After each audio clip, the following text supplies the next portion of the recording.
I'm now going to introduce Teun Toebes, who's very much, I don't know how to describe Teun, but he's very much an activist and somebody who studied as a nurse. And I don't know if I see you, Teun. I don't know if your camera is on. I'm here. Here you are.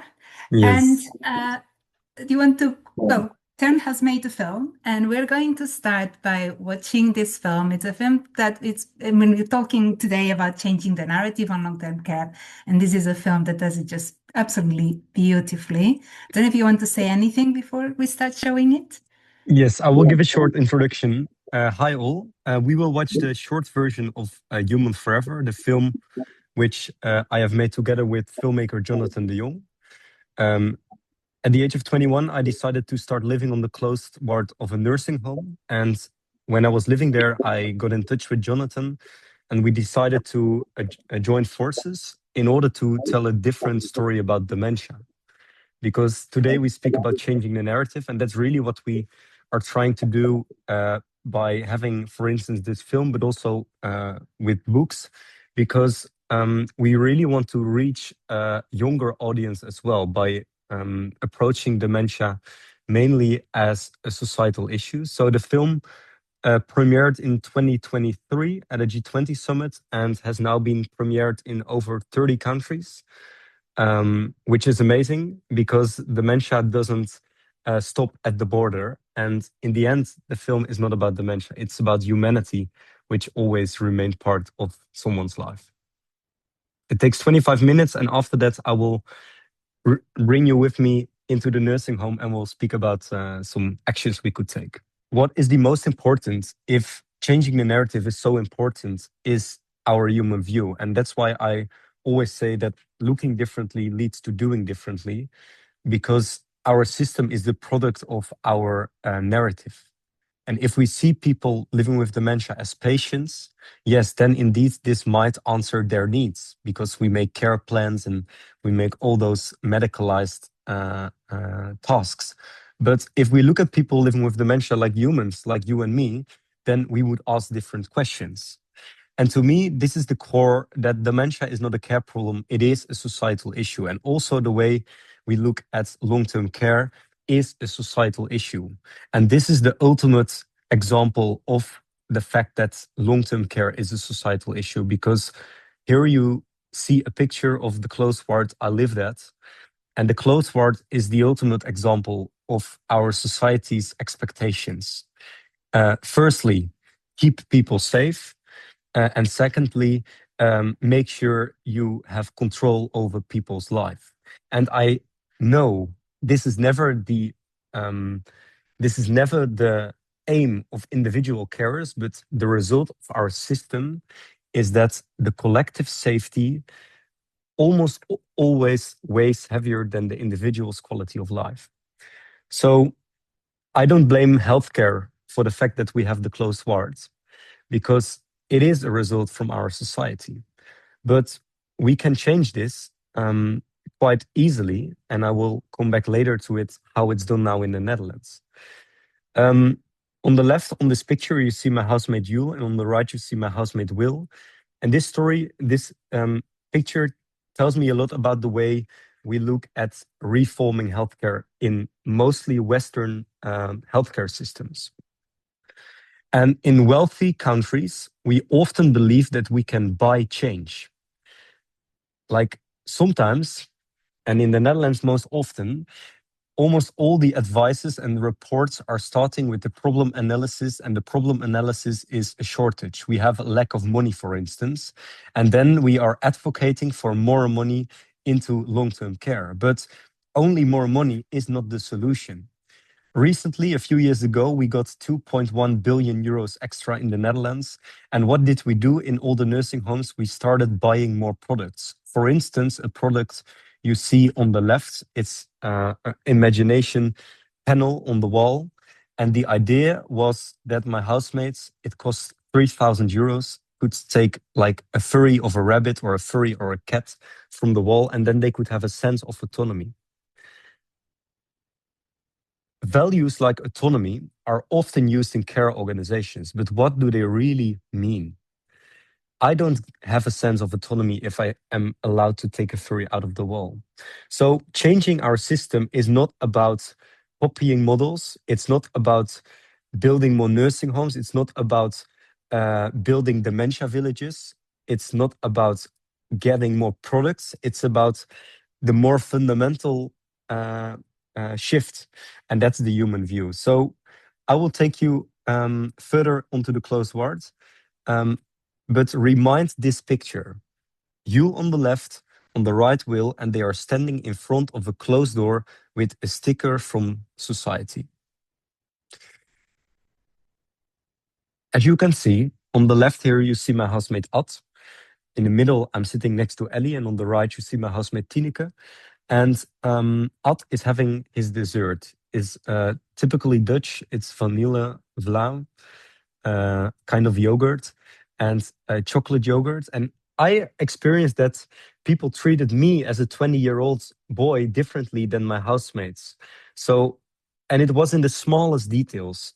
For instance, when we got the dessert, they asked me, would you like to have vanilla or chocolate? And also to my housemates, asked, would you like to have vanilla or chocolate?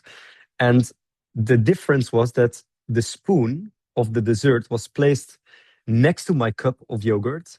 And with my housemates, the spoon was placed in the dessert of the yogurt. So all those small details might seem like unimportant, but this could make a huge impact. It could have a huge impact on people's life and the sense of autonomy. When I look at this picture, I think of the relations I have built with my housemates on the one hand, but on the other hand, it also tells me a lot about the medicalization within our system. And I will come back later to the medicalization. Autonomy, what is seen often as important, as an important value, meant for Ad that he was allowed to drink a beer whenever he wanted. But in reality, Ad had an appointment in his care plan that he was only allowed to drink a beer in the weekend. And it was an appointment made by his legal representative and the carer. And I don't know the reason. I don't want to know. I was his housemate. Ad passed away, unfortunately. But of course, we didn't. Yeah, we didn't. We also drink a beer during the week because people on average live 8 months in a nursing home in the Netherlands, and then people have passed away. So it's really the latest part of people's life. But like when I look at this picture, I'm raising an ethical question, and that is, for instance, are people living in a long-term care facility allowed to get drunk? My message is not that everyone should get drunk, but are people allowed? Or after 2, 3 beers, are we giving people alcohol-free drinks because we are thinking that we have to be aware of the risk?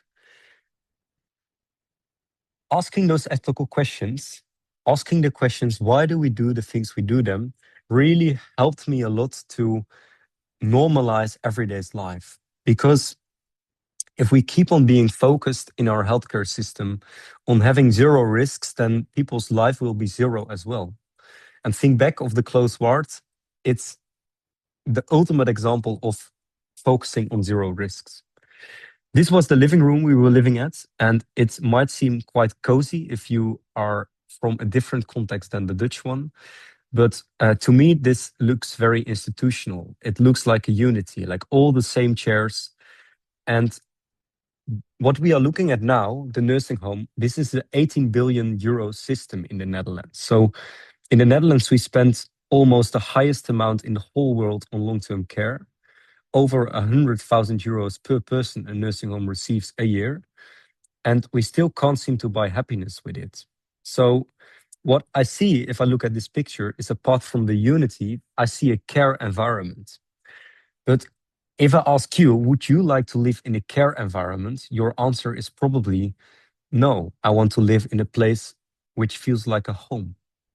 And within that system, we can change so much by creating, for instance, lively environments with real plants instead of plastic ones, with real dogs instead of robot dogs, and with real candlelight instead of candlelight by battery. In the nursing home I lived in, we had plastic plants because we are afraid that people eat plants. And of course, someone could take a bite of a plant in an individual situation, but it doesn't mean that dementia makes someone, turns someone into someone who only eats plants. It's the same with the idea of the closed ward. Often I hear the idea, Teun, but we can't open the doors. If we open the doors, then people are all walking away. And that's not the case. It's not that if you open the doors that people are walking on the highway or walking in front of a bus. This is the stigma of dementia. It's again the stigma of looking at people, organizing a system based on the idea this is a target group. But a target group is not a unity. If you are part of a target group, it doesn't mean that you are all eating plants. It doesn't mean that you don't like real dogs. I will go to the next slide because of the time, but here you see also the biodynamical lighting in the ceiling. Biodynamical lighting, it's a beautiful innovation with a good intention, but it didn't work out. Because of the biodynamical lighting, we didn't have real normal lights, which we could turn off and on. My message with this is not to blame this nursing home I lived in, because I really valued the freedom they gave me and the trust. But my message is, if we fully automate care environments, if we create that environments, then we can't expect people to be lively. This is another example. This is a place a little bit more east in the Netherlands. It looks quite similar. You see the same type of chairs and also the same type of colors, because the care environment is probably designed by an architecture specialized in dementia. So they are all using pastel colors because probably the color red makes people more aggressive. That's the idea behind it. On the right, you see this stainless steel car. To me, it's the ultimate form of institutionalization. You can't see it now, but in the back you see this white light here. I'm now in the library. In the library, they have the same stainless steel car. At schools in the Netherlands, they have the same at municipality buildings. And also the stainless steel coffee and teapots. It might seem again like a small thing, but by all those things, we could add more identity to people. So the question is, are people allowed to take, for instance, their own coffee and teapots so they can bring their identity into the care environment? What we did is that we started looking at different cultures, different contexts, different countries with the question, what can we learn from you? Because as I said, I'm from the Netherlands. I'm from a very privileged country, according to many people. So I have to be aware of it. We are often seen as the example. And the last years, so many delegations came to the Netherlands and people tried to copy our system, but we can't change the system with copying models. This is an example from Denmark, and Denmark is also often seen as the example, together with other Scandinavian countries. And here was the lively environment a central theme in their day. So they had real plants, they had real dogs. They didn't call it a therapy dog. It was just their dog, not a therapy dog. And walking in the garden was not a movement activity. It was just walking in the garden. The language we use often tells us a lot about the medicalized approach. And they also had real fire. And that was fascinating to me, because real fire, that is so dangerous. That's the idea in the Netherlands often. Often organizations have the rule that candlelight, for instance, is not allowed. But it is not like that everyone starts eating candlelight or everyone starts lighting up their neighbor. So again, this is changing now more and more. We see more lively environments in the Netherlands. It's really nice. This is an example from Belgium, a country south from the Netherlands. And Belgium is quite jealous when it comes to the long-term care system, because they have only 1/3 of the resources we have. So I said over 100,000 euros per person a year in the Netherlands. In Belgium, it's around 30,000 euros a year. And the systems are also quite similar. because we finance people's dependency and care. So the more sick you are, the more money nursing homes get. In the Netherlands, we have an indication system. So if you become more sick, it differs, for instance, 25,000 euros. In Belgium, they have a skill that if people are in a wheelchair, that the nursing home directly receives more money. So what you see that many people are sitting in a wheelchair. If we talk about reforming long-term care, we can always speak about beautiful examples on a micro level, but we also have to be aware of the more systemic view and what is the way we organize our financial system. If the financial incentive in a system is still people's disease, then we can't expect quality of life to be the result. So we have to diversify those financial incentives. Looking at what we see here, this sticker of a bookshelf, it came from the Netherlands. They tried to copy it. Luckily, we don't see it often now anymore because please don't use stickers. It's unethically and it's dehumanizing. Because imagine you have, for instance, Lewy body dementia. It's a form of dementia, less common, but where people experience, for instance, hallucinations. So the way they perceive the world is different than we do. And you're sitting on the closed ward and you are looking at the bookshelf and people are walking out of the bookshelf. I would ask myself, am I crazy or am I being made crazy? So we really have to be aware that we don't create artificial environments, but if we want to feel it like a home, we have to organize it like this. And this is a beautiful example from the same home. As you can see here, it looks very classical, but the power of good care lies in the people who give it. It's in the people, not in the hands. By speaking about hands, we don't see the emotional part of caring. And here the cultural rule was, please take care of people as if people are your own mother. Show love, be close to people. And that's really what they did in this home. It was so beautiful to see. If we speak about our long-term care system in the Netherlands, it reminded me of this picture because I see this woman laying on a hospital bed. I was the only resident in the nursing home I lived in with my own bed. All my 130 housemates had a hospital bed. And a hospital bed, for instance, costs 5,000 euros. So we are standardizing care environments by adding all those products without them immediately supporting people quality of life. So we can turn it around and maybe we can ask people, you are allowed to take your own bed if you don't need help. If you need help, we will give you a hospital bed. It saves a lot of money and it also saves a lot of quality of life. This is another example from Belgium. Here they did research about the role of architecture. They spent 10 millions of euros to build this home. Also, if we spend so much on architecture, you could still end up in bed like Jeannette. And I realize, especially now because we are seeing each other virtually, that this is quite sensitive to show, but I will be aware of it.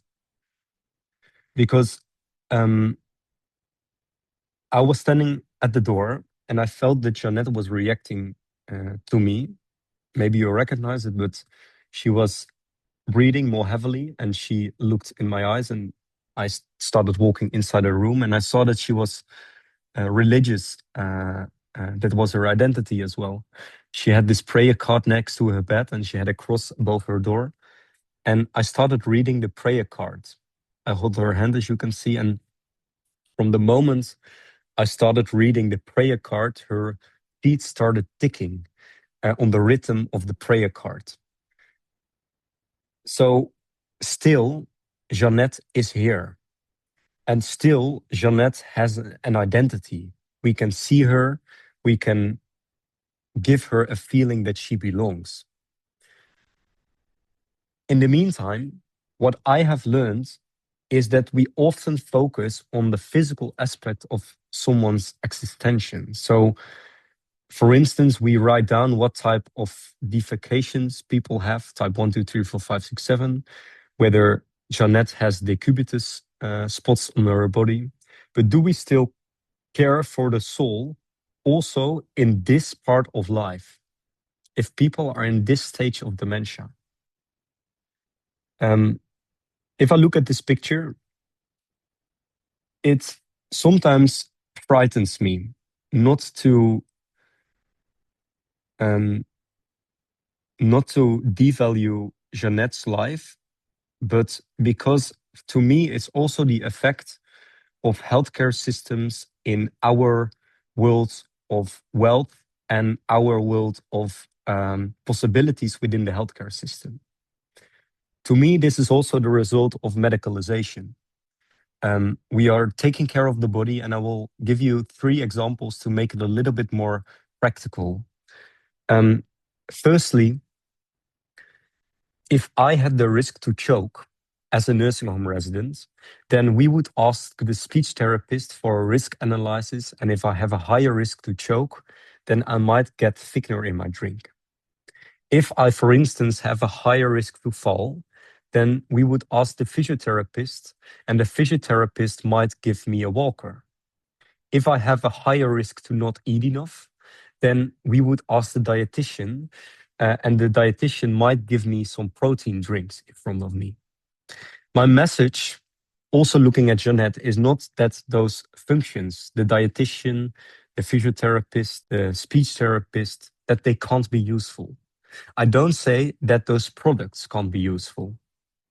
But the poverty of our wealthy system is that we often add those functionalities and those products to people's life without asking people, what do you need and what do you want in order to have a good life, in order to have quality of life?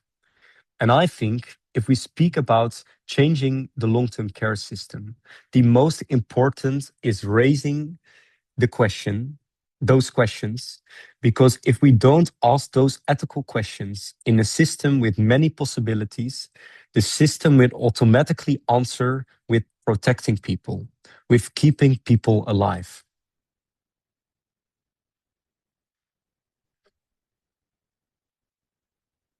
Coming back to what we see here, Jeannette, this is an existential fear of many in our society. And in the last minutes, I want to speak with you about the stigma of dementia. And before I go to the next dia, I want to stress that societal organizations have a huge role, an important role, in order to change the narrative. We can't miss them, they are needed. But we also need to be aware, and we must feel the possibility to criticize the way we speak about, for instance, dementia. I would like to show you this campaign you see here. It's a campaign from the Dutch Alzheimer Association from last year. And you see people holding pictures. On the pictures, people living with dementia, and next to holding the pictures are their family members, their loved ones. But most people on the pictures are still alive when this campaign was launched. And the quote says, "Dementia makes you lose yourself and each other." Again, I want to stress that this organization does really important work in the Netherlands. They do fascinating research, and they have an amazing voice in the public debate. But by claiming that you are the voice of people living with dementia, on the one hand, and in the meantime, having a quote as "dementia makes you lose yourself and each other" to gain new money, to gain more money, then you create a self-fulfilling prophecy. So on the one hand, you stigmatize, and on the other hand, you destigmatize. I strongly believe that those organizations are needed in order to change that narrative. And I would love to invite you that if you ever see campaigns spread by organizations which claim to be the voice of people living with dementia, we have to be really sensitive about the effect it has, because stigma is not a result from the Big Bang. Stigma is not something which, if you are religious, God has created. Stigma is a social construct. So, of course, I understand that dementia can be an experience of losing. My own grandma passed away last year with dementia. But there is a difference between an individual's experience of losing and the institutional responsibility to create an unnuanced view that dementia makes you lose yourself and each other. Because we can't say that. We can't say that. So please, again, those organizations are needed, but it's always important and needed to challenge the dominant narrative. And the dominant narrative of dementia, I don't say that it's your dominant narrative, but the dominant narrative of dementia in society, it's still that dementia is a social death. It's still that dementia equals losing yourself and each other. And last example, I want to conclude before I go to the opening the doors, that this example of Moldova. Moldova is one of the poorest countries in Europe. And when I was standing here at this psychiatric hospital, I thought, oh my gosh, this can't be good. This can't be quality of life. But this was my view, my Dutch view. In countries with a lot of possibilities, resources, we often believe that a beautiful environment automatically leads to quality of life. But it not always equals each other. You can have a really meaningful life in a really ugly place, but also the other way around. So I had to take off my cap, my Dutch cap. I had to go inside and experience what was happening in this home. And what I saw here was beautiful because residents were bringing each other to the toilet. Residents were helping each other with eating. And the only thing I thought was, wow, in the Netherlands, I needed to get my bachelor to be allowed to bring people to the toilet. I needed to get a certificate to be allowed to help people with eating, giving people food. In medicalized and specialized healthcare systems, we often believe that those tasks are professional tasks. Here, they saw it as something which you do because you are a human being, because you are living together. And this was not out of luxury, this was a necessity for them. But what I've learned from them here is that living together always is the answer to survive. And I have lived with beautiful people, with, again, with At, you have seen him, with Ellie, with Tineke, but I lived only with people living with dementia. People excluded based on their diagnosis from society. And what I really wish to us as long-term care is that we stop with reinventing a system based on a single diagnosis. We really should be aware that we don't create separate societies for people with a diagnosis and people without a diagnosis, because that is not an inclusive society. I strongly believe that the future also asks for more social forms of living, where someone's care indication or diagnosis is not the only entrance ticket to be allowed to live somewhere or not. And to conclude, I want to show you this beautiful example. Because in the Netherlands, but also in the world, there is a strong movement going on with many people engaged in it now. And that is the movement to living in freedom. More and more organizations are opening their doors of the closed ward. When I started living on the closed ward, it was not such a big topic in the media. But now in the Netherlands, over 500 organizations have opened their doors of the closed ward. And this is a movement, it doesn't go back. We don't go back to the closed ward anymore. I'm really thankful for this. And it shows that it is not or policy or politics or practice. It is and. Changing a narrative, we need everyone in this. There was a law in 2021. It says the locked closed ward is not the answer. And last month, I had an event with 2,500 carers and also with the Dutch Care Inspection. And the Inspector General of the Care Inspection said, in the beginning, this was a movement of only a few activists. And now this is a movement, and we want to help to push the car. We believe that this is the solution because no one should be locked up on a closed ward.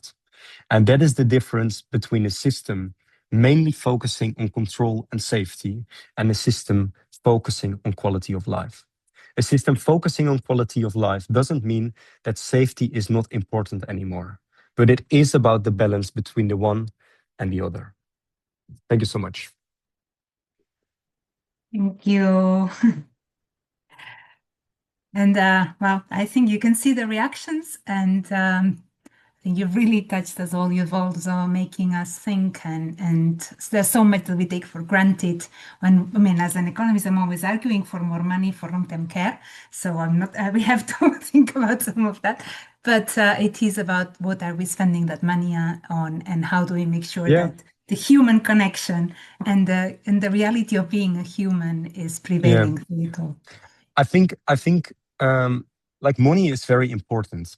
Um, but it is about what do we do with the resources we have and how does our system steer the way we organize healthcare. So I don't say that we all need less money, but saying but using money as an excuse to change your own narrative is not the solution. Because if we get billions euros extra, if we get a lot of money extra, it doesn't mean that we automatically do the right things. Because if you put more money in a system based on medicalization, you will medicalize everyday's life more and more. Thank you, Teun. And well, it's been amazing as every time I've heard you speak, you're moving us and you're also challenging us, and you're, I think, really changing the narrative. So thank you so much.